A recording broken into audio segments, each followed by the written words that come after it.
นี่เอ็มกับแปดเฮ็ดเด้อเอ็มกับแปดเฮ็ดเด้อนี่กำลังไทยลงเด้อนี่เด้อนี่คนไทยงามเนาะ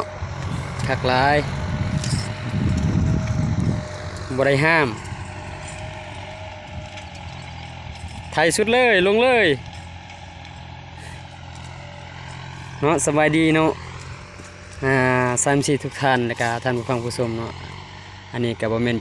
จะอวดตัวแต่ว่าถ่ายเป็นคลิปแล้วก็เบิ่งซูเปอร์ที่เขาไทยแบบสำนานเนาะเขาจะบ่เหยียบหอยเก่าเนาะเขาจะไปหอยใหม่เขาจะขึ้นทางเทิงเพื่อว่าจะบ่เห็นหอยตีนรถเนาะเพื่อดินมันจะบ่แน่นเนาะM598เนาะข้าพเจ้าคือบิวพงสายเนาะกำลังมาถ่ายคลิปฝากท่านผู้ฟังผู้ชมติดตามเนาะ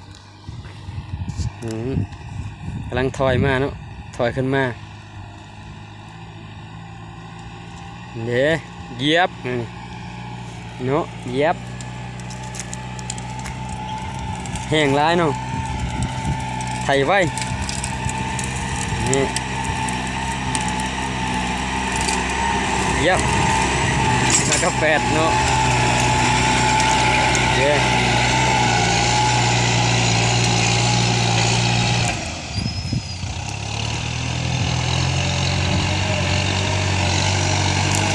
ไถลงแล้วเนาะ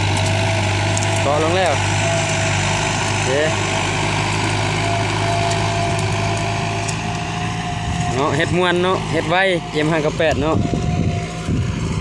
ฝากติดตามกันเด้อขอบใจเนาะ